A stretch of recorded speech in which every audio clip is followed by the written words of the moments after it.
ዘመኑ ባላለው በአገው ምድር ሁለተኛ ደረጃ ትምህርት ቤት የ12ኛ ክፍል የ2018 ተፈታኝ ነበርኩ። ውጤቴም ከ600 583 አስመዝግቤያለሁ። ውጤቴን ያየሁበት መንገድ እንዴት ነው? ቅዳሜ ላይ ነበር የሰማሁት። እሱም ደግሞ እንዴት ነው? ከመንገድ ማለት ጉዞ ነበረኝ። ከጉዞ እንደተመለስኩ ወዲያው ቤት እንደገባው ወዲያው ቁጭ እንዳልኩ ማላቀው ስልክ ተደወለልኝና ሄሎ ስል ከዛ እንዴት ነው ሰቀልሽኮ 583 ሰቀልሽኮ አሉኝ። ጓደኞቼ ናቸው የደወሉልኝ። ማላቀው ስልክ ነበርና ከትምህርት ሚኒስቴር በተሰጠው መግለጫም የተባለው ነገር አገው ምድር ሁለተኛ ደረጃ ትምህርት ቤት እንጅባራ ውስጥ 583 የሰራች ሴት አለች ነው እንጂ ስም አልተጠቀሰም ነበረ። ስለዚህ ስሜ እስካልተጠቀሰ እርግጠኛ ለመሆን በጣም ከባድ ነበረ። ግን አብዛኛው ሰው እና ሚዲያዎች አምነውበት ነበረ ሲያዘዋውሩት የነበረውና ትንሽ ደግሞ ትልልቅ ሚዲያዎች ሲያዘዋውሩ ሳይ ትንሽ እምነቴን እየጨመርኩ መጣው ማለት ነው። በጣም ደስተኛ ነበርኩ። ሲቀጥል ደግሞ ደንግጬም ነበረ። በለቅሶ የታጀበ ስሜት ነበረኝ እና ከቤተሰቦቼ ጋር በደንብ አጣጥመናል የነበረውን ጊዜ ማለት ነው። ስሜ ሰብለ ገበየ እባላለሁ። የህዳሴ ዘመኑ ወላጅ እናት ነኝ። በጣም ከባድ ነው። በቃ ደስታም አንዳንዴ እንደ ሀዘን ይሆናል እንዴ ነው ያልኩ። በቃ ሁላችንም እንጠብቃለን ጥሩ ውጤት እንደምታመጣ፣ ግን በዚህ ልክ በአገር አቀፍ ደረጃ ይሆናል የሚል ግምት ግን አልነበረኝምና በጣም ነው ደስ ያለኝ። አይደለም እኔ ወላጅ ሁኜ ሌላው የኢትዮጵያ ሕዝብ ሁሉ እንዴት ደስ እንዳለው እያየሁት ነውና በጣም ነው ደስ ያለኝ። እንባ የተናነቀው የተለቃቀስንበት ውጤት ነው። በጣም ነው ደስ የሚለው። ዶክተር ዘመኑ ምህረት እባላለሁ። በእንጅባራ ዩኒቨርሲቲ የፊዚክስ መምህርና የህዳሴ ወላጅ አባት ነኝ። እሺ፣ ህዳሴ ያው በጣም ጎበዝ ተማሪ ናት። ነገር ግን ያው ፈተና ደግሞ የተለያዩ ጫናዎች ያሉ ስለነበረ ይሄን ውጤት ስንሰማ እውነት ለመናገር እንደምታመጣ ውጤት ብናቅም እጅግ ከፍተኛ ደስታ ነው የተሰማን። ውጤት እንደምታመጣ የተሻለ ውጤት እንደምታመጣ እንጠብቃለን። ነገር ግን ደግሞ እኔም የትምህርት ባለሙያ ስለሆንኩኝ አንዳንድ ጊዜ ፈተናዎች ምን እንዲከሰቱ እንደሚችሉ ኤክስፔክት ስለማደርግ ሁለቱንም አማራጮች ያለው ከፍ ያለ ውጤት ዝቅ ያለ ውጤት እያልኩ አስባለሁና በአጠቃላይ ግን ያ ሁሉ አልፎ እንደዛ አይነት ውጤት በአገር አቀፍ ደረጃ የሚል ያን ያለ እንትን አይደለም።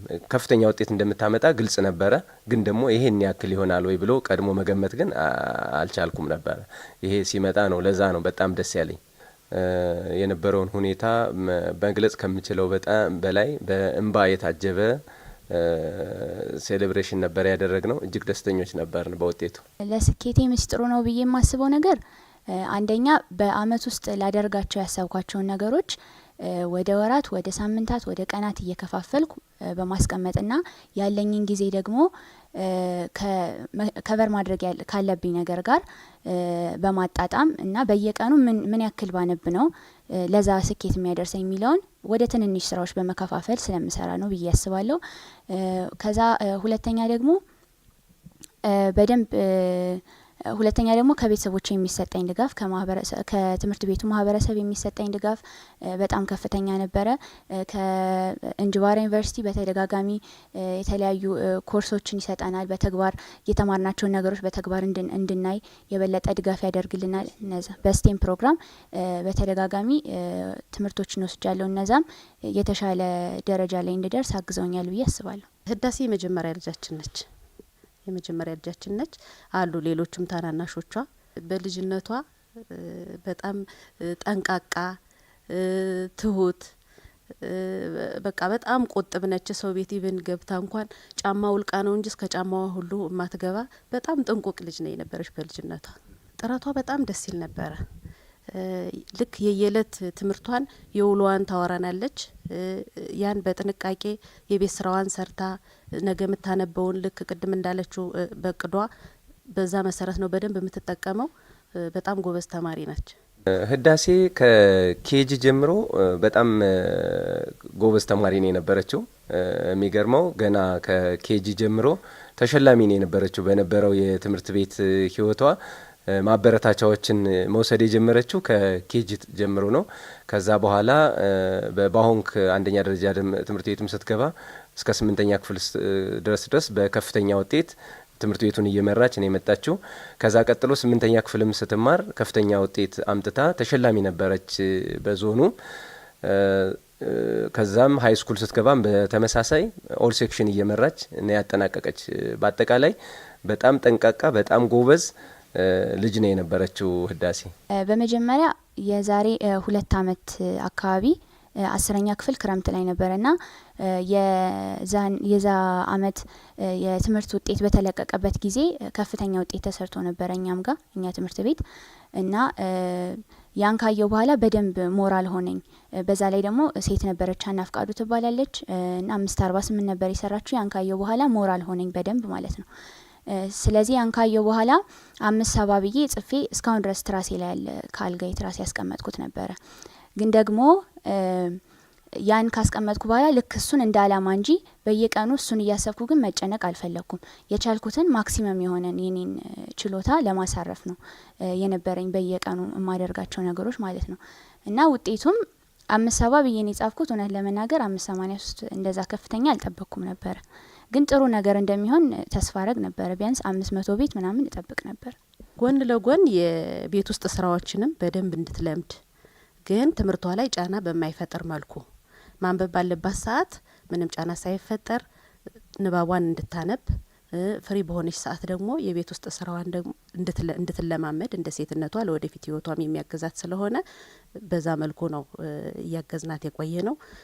እሷም ጎበዝ ነች። ሁለቱንም አጣጥማ ነው የምትሰራው። የመዝናኛ ሰዓቷ እንዲያውም የቤት ውስጥን ስራ በመስራት ነው የምታሳልፈው። ግን ምንም ጫና አንፈጥርባትም። በራሷ ፍላጎት ግን በጣም የቤት ውስጡን ስራም ትሰራለች፣ ትምህርቷንም ታነባለች በቅዷ መሰረት። ትምህርቴን በማይጋፋ መልኩ በቤት ውስጥ ያሉ ስራዎችንም በደንብ እንድለምድ፣ በተለይ ደግሞ እናቴ ለዛ አስተዋጽኦ ታደርጋለች። በደንብ በቤት ውስጥ ያለኝ ሙያ ከትምህርቴ ጋር በማይጋፋ መልኩ እንድለማመደው፣ ምክንያቱም ለወደፊቱ ህይወቴም የበለጠ ጠቃሚ ስለሚሆን ማለት ነው። ስለዚህ እነሱ በቻሉት መንገድ የትምህርቴን ሰዓት ማንበብ በፈለኩበት ሰዓት ማንበብ፣ ስራ ደግሞ መስራት ባለብኝ ሰዓት ስራ እንድሰራ።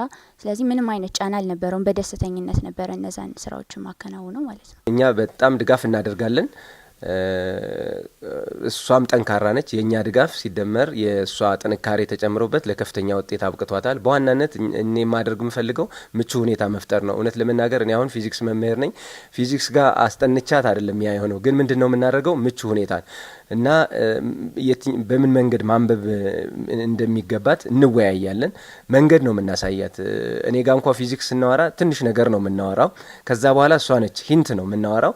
ከዛ በኋላ እሷ የተሻለ ነው የምታደርገው። እኔ ጋር ትንሽ ተወስዳ እሷ በተሻለ መንገድ የማድረግ እንትኑ ብቃቱ አላት። ስለዚህ በአጠቃላይ የምናደርገው ምንድነው ምቹ ሁኔታ መፍጠር።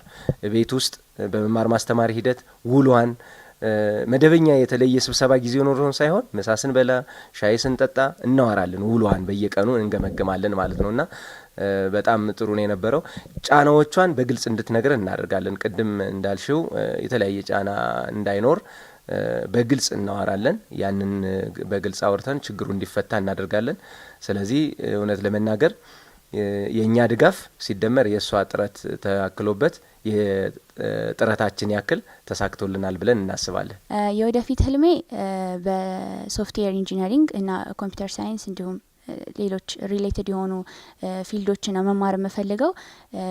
እነሱን ደግሞ መማር የፈለኩበት ምክንያት አንደኛ ኢንተረስቴ ናቸው። በተደጋጋሚ ከአየር መንገድም ኢትዮጵያን አቪዬሽን ዩኒቨርሲቲ የሰጠን ኮርሶች አሉ። እንዲሁም በራሴ ደግሞ ከዛም በፊት ኢንተረስቴ ስለነበረ ኦንላይን ኮርሶችን ወስጃለሁ በእነዚህ ፊልዶች ማለት ነው። እና ያን ሳይ አቅሜም እንዲሁም ደግሞ ፍላጎቴም ያለው እነዛ ፊልዶች ላይ ነው። ስለዚህ በእነሱ ፊልዶች የበለጠ በመስራት ሀገሬን በቴክኖሎጂ ከፍ ማድረግ ነው ፍላጎቴ። የኛ ድጋፍ አስፈላጊ የሆነውን እንደ ወላጅ ለልጅ አስፈላጊ የሆነውን ማቴሪያል በማሟላት በመነጋገር ብዙ ነገሮችን እያወራን እየተነጋገርን ድጋፍ እያደረግን እሷን እያገዝን የሚገጥማትን ችግር ካለ በግልጽ እየተወያየን በቅርበት ነው እያገዝናት የቆየን። እንደ ሮል ሞዴል ማያቸው ቤተሰቦቼ ነው። ምክንያቱም አንደኛ በትምህርቱ ዓለምም በደንብ የሄዱ ሰዎች ናቸው። እንዲሁም ደግሞ በስራቸውም በደንብ የተመሰከረላቸው በጣም ጀግና የሆኑ እናትና አባት ነው ያሉኝ። እነሱን ነው እንደ ሮል ሞዴል ማያቸው። ከዛ በተጨማሪ በትምህርት ጉዞዬ ውስጥ ደግሞ ያገዙኝ ብዬ የማስባቸው በመጀመሪያ ወላጆቼ ናቸው እንደ ተናገርኩት። ሲቀጥል ደግሞ የትምህርት ቤቱ ማህበረሰብ ከላይ ከርዕሰ መምህራን ጀምሮ ሙሉ የትምህርት ቤቱ ማህበረሰብ በጣም ድጋፍ ያደርግልን ነበረ። ከዛም ቀጥሎ ደግሞ የእንጅባራ ዩኒቨርሲቲ በስቴም ፕሮግራሞች በደንብ እንድንታገዝ አድርጎናል። እንዲሁም ደግሞ ኢትዮጵያን አቪዬሽን ዩኒቨርሲቲም እንደዚሁ በስቴም ፕሮግራሞች የተሻለ ፐርፎርማንስ እንዲኖረኝ ረድተውኛል ማለት ነው። ማጥናት የምትፈልገውን በሚመለከት አዋርታናለች ከመጀመሪያውና ምንድነው ማጥናት ያለብኝ በሚል እና መጀመሪያ ያደረግነው መሰረት ምንድነው የኛን ኢንተረስት ሳይሆን አንቺ መጀመሪያ ሀሳብሽን ግለጭልንና እኛ ልንጠቁምሽ ምንችለው ለወደፊቱ አንቺን በልፋትሽ ልክ ተጠቃሚ ያደርግሻል ወይ አገርን ስትጠቅሚ ያለሽ ወይ ሚለውን ብቻ ነው እንጂ ኮሜንት ምናደርግሽ ፍላጎትሽን ነው ማጥናት ያለብሽ። እኛ ይሄን አጥንኝ ብለን ጫና እናደርግም። ስለዚህ ማጥናት ያለብሽ ውስጥሽ የሚነገርሽን ነገር ነው ሚል ምላሽ ሰጠናት። አይ እኔ በቃ እስካሁን ባለኝ አሁንም ላይ ያዳበርኩት ባለሁት ሶስት ኦንላይን ኮርሶችንም ሶስት ኢንተረስቴም ፍላጎቴም ምንድነው ብቃቴም ያለው ቴክኖሎጂ ላይ ነው። ስለዚህ ኮምፒውተር ሳይንስ እንዳጠቃላይ ወይ በዛው ሶፍትዌር ኢንጂነሪንግ ብማር የተሻለ ነው የሚል ሀሳብ አነሳች። እኛ ፈቃደኞች ነን። ስለዚህ ማለት የምፈልገው ምንድነው የልፋቷን ልክ የሌሎችም አሪያ እንዲሆን ለሌሎችም ለሚተጉ ልጆች የበለጠ እንዲነሳሱ ማጥናት በፈለገችው የትምህርት ዘርፍ የተሻለ የትምህርት እድል አግኝታ ራሷንም አካባቢዋንም ሀገሯንም የምትጠቅም ልጅ እንድትሆን የሚመለከታቸው ሁሉ ትብብር ቢያደርጉ እፈልጋለሁ። ህዳሴ በቴክኖሎጂው ዘርፍ ነው ማጥናት የምትፈልገው፣ ሶፍትዌር ኢንጂነሪንግ፣ ኮምፒውተር ሳይንስ። ስለዚህ ይሄን ውጤቷን ያዩ ህዝቦች ወይም ግለሰብም ሊሆን ይችላል በሀገር ውስጥም በውጭም ያሉ የትምህርት ስፖንሰር የምታገኝበትን መንገድ የተሻለ ትምህርት ስፖንሰር አግኝታ ውጭ ተምራ ህዝቧን የምታገለግልበትን መንገድ ቢያመቻቹ ነው የምለው። አንደኛ ቢያደርጉ ብዬ የማስበው በተለይ ደግሞ ሴቶች ሲሆኑ በተለይ ሴቶች ሲሆኑ ደግሞ ማድረግ ያለባቸው አንደኛ የሚገጥማቸው ቻሌንጆች ይኖራሉ፣ ግልጽ ነው። ግን እነዛን ቻሌንጆች በደንብ ሊረዳቸው ከሚችሉ ሰዎች ጋር በመነጋገር በግልጽ በመነጋገር እንዲሁም በዛ መንገድ ያለፉ ብዙ ሰዎች አሉ። ከቤተሰቦቻቸው ጋር ሊሆን ይችላል ወይም ሌሎች ከሚቀርቧቸው ሰዎች ጋር በመነጋገር ያን ችግር ለመፍታት መሞከር ነው። እንዲሁም ደግሞ ጠንካራ መሆን ነው። ችግሮች እንደሚፈጠሩ ይታወቃል። ግን ችግሩ ላይ ሳይሆን መፍትሄዎቹ ላይ ለማተኮር መሞከር ነው ብዬ ነው ማስበው። ሌላ እኔም በዚህ መንገዱ የረዳኝ ከቤተሰቦቼ ጋር ቅርብ ሆኜ ማውራቴ ነው ብዬ ነው ማስበው ማለት ነው። ስለዚህ የምመክራቸው ምንድነው ኢንተረስታቸውን በደንብ መለየትና እንዴት ቢያነቡ ግልጽ ሊሆንላቸው እንደሚችል መረዳት ነው ያለባቸው ብዬ ነው ማስበው።